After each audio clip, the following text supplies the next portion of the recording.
Chers amis, le moment que nous vivons présentement a quelque chose d'unique qui vaut la peine d'être souligné. Lorsque fut planifié le programme des conférences de Notre-Dame de Québec pour le Carême 2011, on a voulu souligner, on l'a dit, le 20e anniversaire, en ouvrant la saison avec comme conférencier l'instigateur à la retraite de ces rencontres quadragésimales et l'administrateur diocésain en fonction transitoire. Qu'un archevêque émérite partage cette tribune avec un jeune collègue qui l'a ordonné prêtre n'a déjà rien de banal. Mais que dans un nouveau contexte, alors que Monseigneur l'Ancien n'a plus accès à ce fauteuil, la cathèdre qui donne son nom à cette cathédrale, et que l'archevêque élu n'en a pas encore pris possession, que nous prenions la parole ensemble, ici et maintenant, c'est quasiment un exploit digne de figurer parmi les records Guinness. Évidemment, ça s'explique aussi par le décalage d'âge. Vous n'avez qu'à regarder la couleur de nos têtes respectives pour comprendre que ça explique ce décalage. Mais je tiens à vous faire remarquer que dans un cas comme dans l'autre, on n'a pas changé la couleur naturelle des cheveux. Nous nous sommes déjà concertés pour énoncer des titres de notre intervention conjointe. Sa longueur pourrait faire craindre le pire, le défi de l'évangélisation à l'aube du nouveau millénaire dans le diocèse de Québec. Êtes-vous menacé de subir 2 conférences en ligne? Me vient à l'esprit cette réflexion d'une paroissienne qui commentait devant son curé la décision de la fabrique de coussinets les agenouilloirs de son église. Ce sont les bancs qu'il faudrait recouvrir. On ne se met plus souvent à genoux et on s'assoit souvent longtemps. Le curé s'est senti visé, il va sans dire. Sachant que je ne suis pas à l'abri de pareilles suspicions, je plonge illico dans mon sujet. Nous avons envisagé, Monseigneur Lacroix et moi, que nous préparerions ensemble nos interventions. J'y aurais sûrement gagné, et vous aussi, chers auditeurs et chères auditrices. Mais l'agenda de l'archevêque élu a été si perturbé que j'ai pris l'initiative de lui suggérer de répartir le sujet en 2 temps. J'assumerai le pourquoi de la nouvelle évangélisation, lui, son comment. Ma contribution se limitera à un survol de l'évolution culturelle du Québec que j'ai vécue depuis mon ordination sacerdotale jusqu'à l'aube du nouveau millénaire et qui, à mes yeux, commande une nouvelle évangélisation. Comme il convient, je laisserai le soin au nouvel archevêque de vous tracer son programme d'évangélisation pour l'Église de Québec que le Saint-Père vient de confier à son soin pastoral.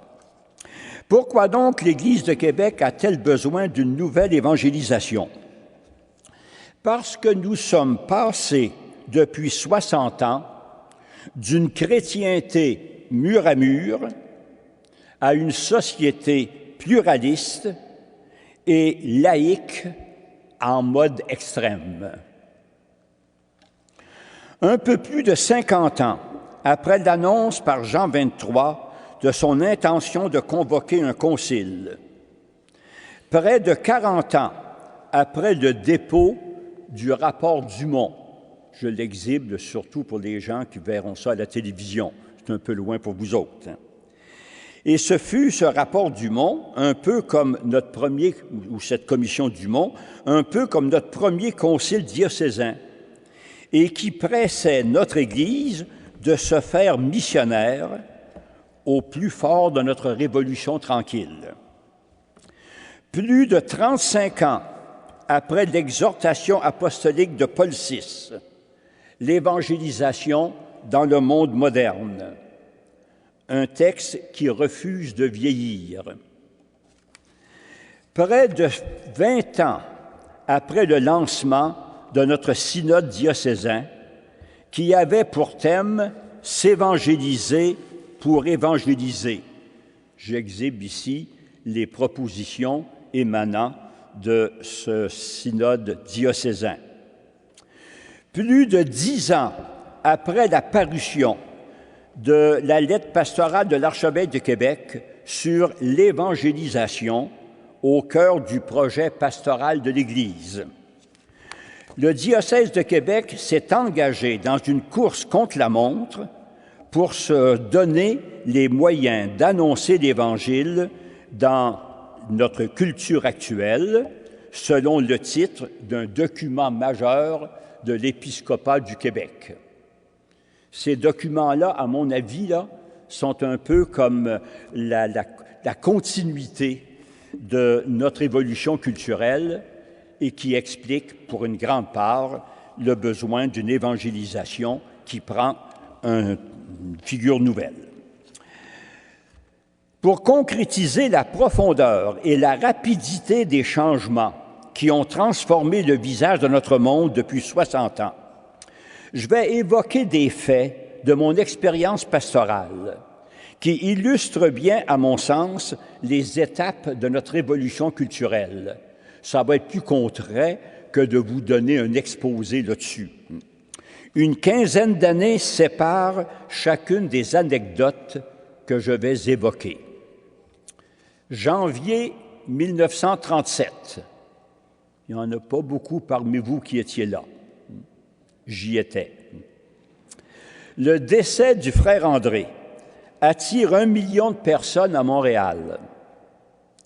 Les gens arrivent de partout, du Québec, du reste du Canada et des États-Unis. J'ai 10 ans et demi.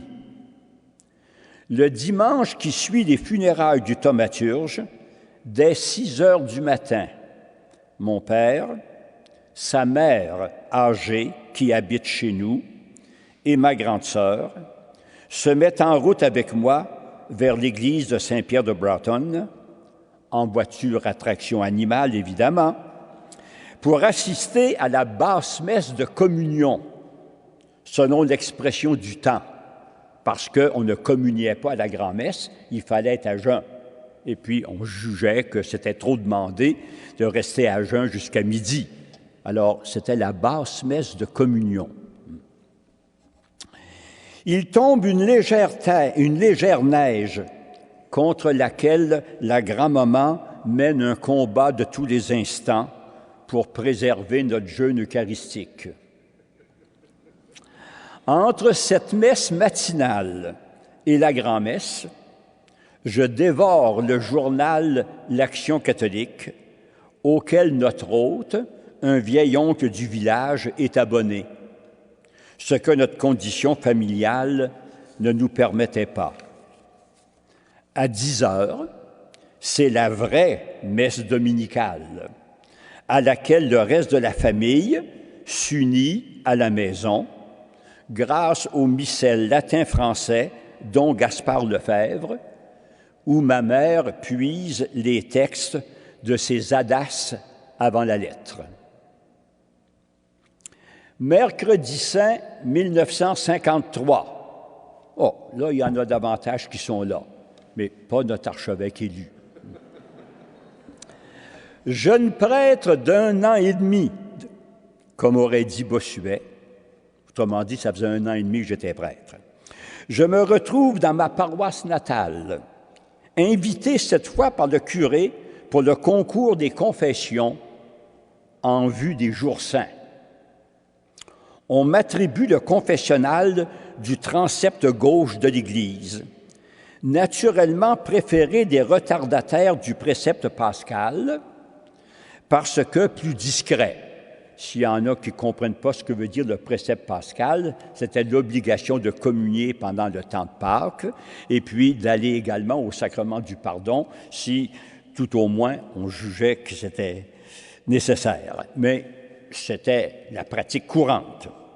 Le curé me souffle à l'oreille. En fait, Tout le monde a fait ses Pâques dans la paroisse, sauf les deux qui attendent toujours la venue du prêtre étranger pour passer à confesse. N'empêche qu'il va venir beaucoup de monde en préparation du Triduum pascal. J'ai pu le vérifier. Le secret sacramentel m'a exempté de rassurer le curé sur la ponctualité de ces deux paroissiens tièdes. À l'époque, dans les paroisses rurales surtout, le pasteur connaissait toutes ses brebis. Dans la ville de Québec, tous les foyers recevaient la visite du curé ou de l'un de ses vicaires chaque année. La pratique sacramentelle allait de soi. En cette même année 1953, je me souviens d'avoir prononcé 11 homélies un dimanche matin entre 6h15 et 12h15 en l'église Saint-Pascal de Mézeray, 6 dans la nef et 5 dans la crypte, devant de bonnes assistances qui rajeunissaient au fil des heures. Tous les petits Québécois catholiques reçoivent alors le même enseignement religieux à partir du petit catéchisme expliqué dont ils ont mémorisé les 508 questions et réponses. La 6e année du primaire se termine par la profession de foi et la communion solennelle pour les garçons et les filles qui ont réussi l'examen préalable administré par les prêtres de la paroisse. En campagne, les jeunes doivent même marcher au catéchisme, c'est-à-dire suivre pendant 3 ou 4 semaines les leçons de catéchisme dispensées par des pasteurs, le curé, le vicaire, pour s'assurer qu'il n'y a pas de faille dans leur formation religieuse. En ville, on se reposait davantage sur la compétence des enseignants, en très grande majorité des religieux et des religieuses. À cette époque, on comptait dans le diocèse de Québec un prêtre pour 450 catholiques et une personne consacrée pour moins de 100 habitants. Et plus de prêtres œuvraient en dehors du ministère paroissial, dans l'enseignement, comme aumôniers, que dans les paroisses. Et j'ajoute que l'année de mon ordination, il a fallu attendre à peu près la fête de Noël avant qu'on trouve un emploi pour tous les prêtres qui venaient d'être ordonnés. On en a 3 là, qui attendaient encore là, pour avoir une place. Les choses ont changé, n'est-ce pas? Février 1967, il y a toujours 15 ans là, à peu près entre les dates. Le Québec est en plein cœur de sa révolution tranquille.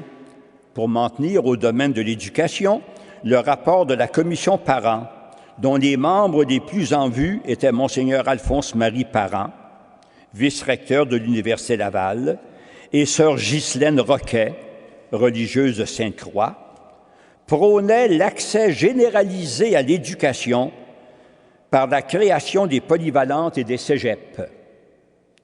L'application des recommandations de ce rapport marquait la fin du quasi-monopole des religieux et du clergé sur les secteurs secondaires et post-secondaires de l'éducation francophone du Québec, collège classique, école normale et université.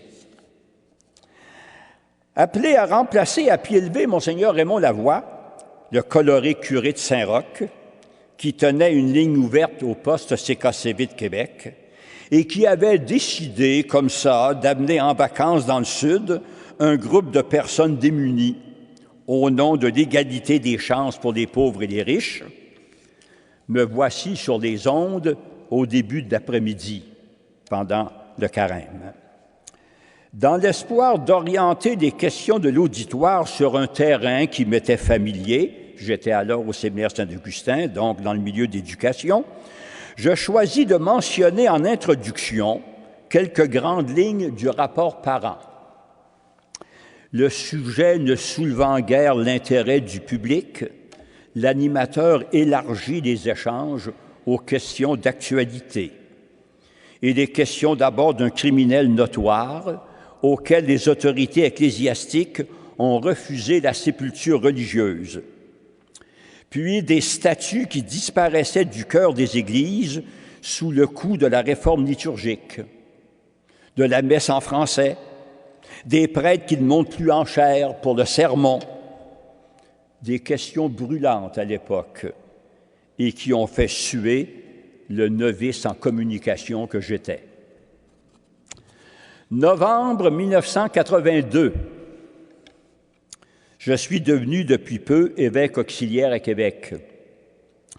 Invité à rencontrer un groupe d'élèves de secondaire 5, j'affronte le tir nourri de leurs questions, certaines plutôt agressives.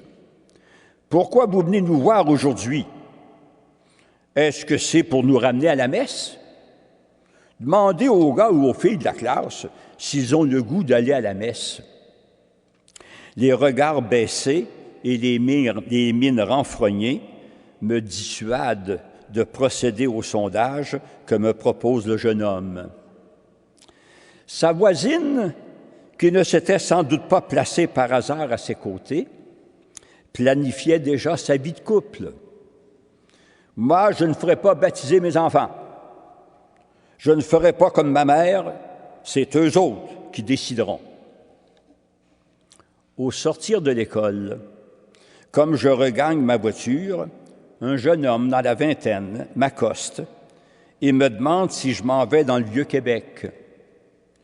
Tout heureux de ma réponse, il prend place à mes côtés et me fait la conversation. Il m'apprend qu'il étudie à l'Université Laval, qu'il fait partie d'une équipe paroissiale de liturgie, que son père, qui se dit agnostique, est très impliqué dans les préparatifs de la visite du pape, que lui n'a pas été confirmé parce que sa mère, une militante marxiste-léniniste, l'en avait dissuadé. Finalement, qu'il était tout heureux de rencontrer un évêque, puisque, ce sont ses propres termes, j'ai décidé de me faire confirmer et que je me demandais comment trouver un évêque pour ça. 6 mois plus tard, après une bonne préparation et la lecture complète d'un volume sur les sacrements, l'autostoppeur était confirmé par son chauffeur d'occasion en l'absence de ses parents, mais en présence de ses grands-parents venus expressément de l'Abitibi pour le parrainer et devant une brochette de collègues de l'université. Je me suis rappelé ça hier soir, alors que par une faveur accordée par notre nouvel archevêque, j'ai présidé ici l'appel décisif des catéchumènes. Il y en avait 17, et la plupart étaient des élèves d'université, précisément, qui se préparent au baptême. Ça veut dire que le cas unique, à ce moment-là, est devenu quelque chose d'assez fréquent. Il y a des signes d'espérance dans notre Église. Je n'ai pas conservé de lien personnel avec les protagonistes de mon récit. J'ai appris cependant par un professeur des élèves de secondaire 5 que j'avais rencontré que l'adolescente Revêche a marié un jeune homme autre que son compagnon de classe, qu'elle a eu au moins 2 enfants et qu'elle les a fait baptiser. Comme tout le monde, m'a dit évasivement le professeur retraité. Quant à mon étudiant universitaire, je sais qu'il s'est engagé dans un parcours vocationnel dont j'ai perdu la trace, malheureusement. Avec le recul du temps, ces anecdotes me sont apparues annonciatrices des transformations que vivra le Québec dans les 20 années subséquentes. 1983, c'est aussi l'année où l'épiscopat québécois approuvait les orientations nouvelles en pastorale sacramentelle. Son document introduisait la distinction entre la catéchèse antécédente, qui continuait à relever de l'école confessionnelle, et la catéchèse initiatique, qui prépare immédiatement à la célébration des sacrements de l'initiation chrétienne. Pardon, Eucharistie, confirmation. On retirait donc à l'école, pour la confier à la communauté paroissiale, une partie de l'éducation de la foi des jeunes. C'était un timide début de responsabilisation des communautés chrétiennes par rapport à sa mission d'engendrer des chrétiens et des chrétiennes. Alors que beaucoup de parents s'étonnaient que l'on sorte les sacrements de l'école, selon l'expression du temps, que bientôt l'école publique offrirait l'option de l'enseignement moral non religieux à côté de l'enseignement moral et religieux confessionnel. La programmation du ministère de l'Éducation, en 1984, s'apprêtait à délaisser la catéchèse proprement dite, qui comporte l'apprentissage de la foi, de la vie chrétienne, pour s'en tenir à un enseignement religieux notionnel, qui se limite à transmettre la connaissance de la pensée et de la morale de l'Église d'appartenance de l'élève, quand le professeur ne les altérait pas au gré de ses opinions personnelles. Avril 2001, la ville de Québec est l'hôte du Sommet des Amériques. 2 jours avant l'arrivée des grands de nos 2 hémisphères, des clôtures de sécurité sont installées en périphérie des lieux où se tiendront les assises du sommet. L'une d'elles aboutit tout juste sous ma fenêtre de l'archevêché. C'était quand même un peu plus élégant que celles qui se construisent actuellement là, pour l'événement que vous savez. Au cours des mois précédents, le Sherpa du premier ministre Jean Chrétien est venu informer l'archevêque de Québec des grands thèmes qui seraient débattus au sommet mondial. Il me transmet une double invitation, celle de participer au colloque citoyen qui regrouperait les représentations de diverses composantes de la société canadienne et surtout de présider la liturgie de la parole qui réunirait les chefs d'État à la chapelle historique des Ursulines le dimanche 22 avril à 8 heures du matin, tout juste avant la rédaction du message final des chefs d'État et la marche populaire des participants au sommet parallèle.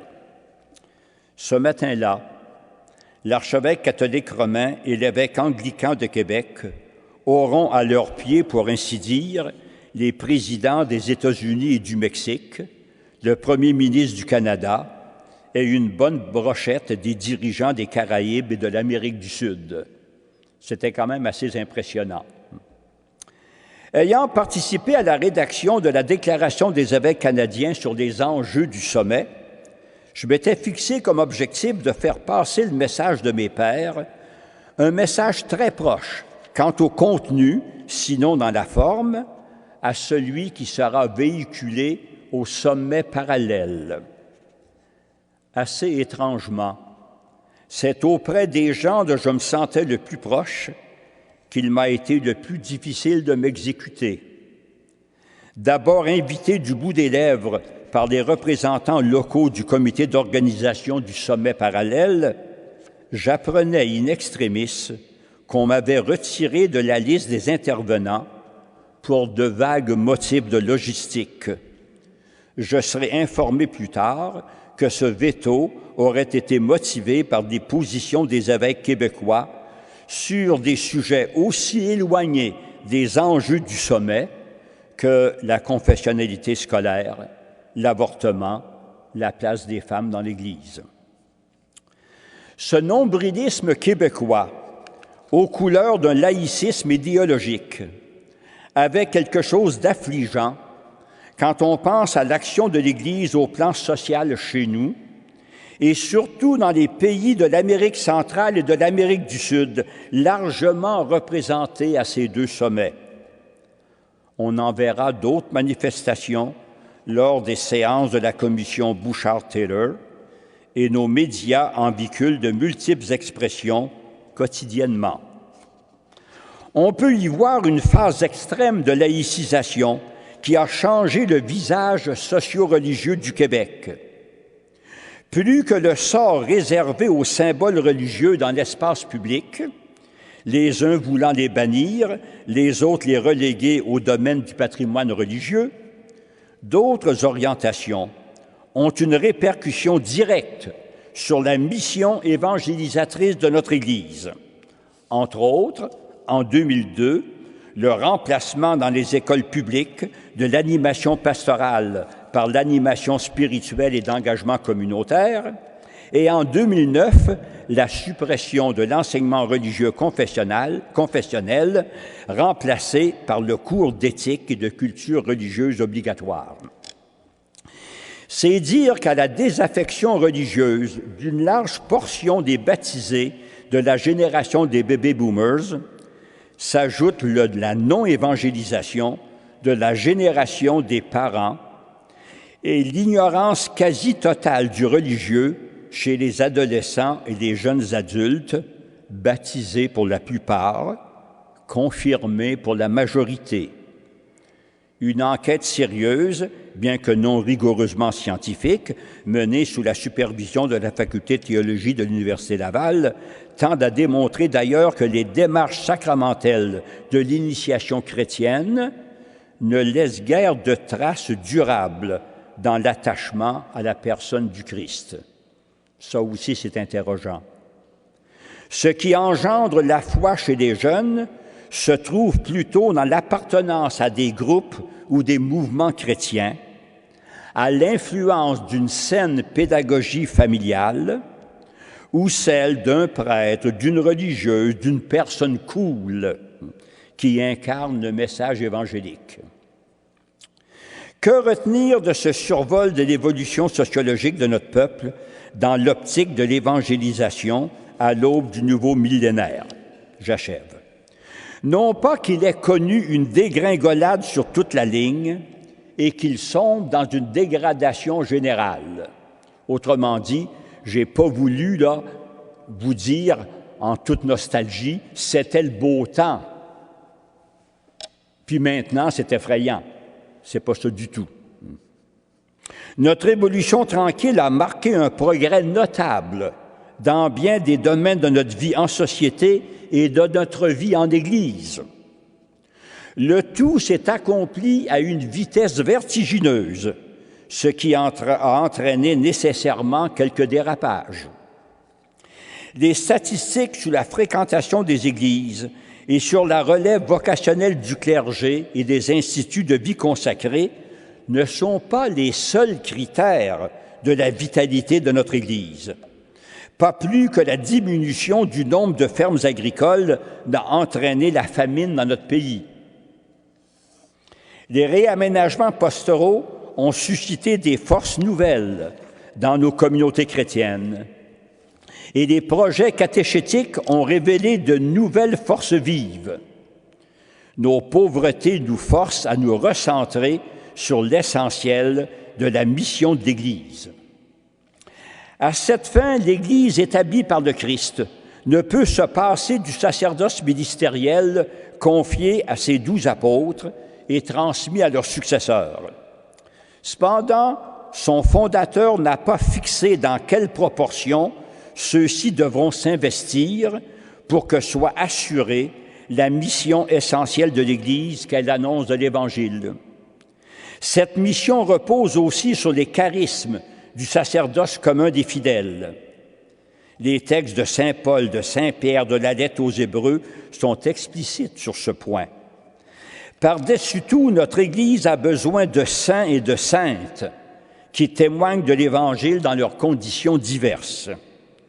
Les signes des temps auxquels Vatican II nous a appris à être attentifs ne nous indiquent-ils pas manifestement qu'il faut faire Église autrement et à présenter le dépôt de la foi dans un langage qui permette de le redécouvrir comme une bonne nouvelle? Dans un document paru au tournant du nouveau millénaire, les évêques du Québec décrivaient bien dans quelle optique il faut se placer pour annoncer l'Évangile dans la culture actuelle au Québec. Je cite, « La nostalgie, la polémique, des jugements sévères ou complaisants sur le passé, ou la critique des temps présents ne sont pas en mesure de nous fournir un projet pour demain.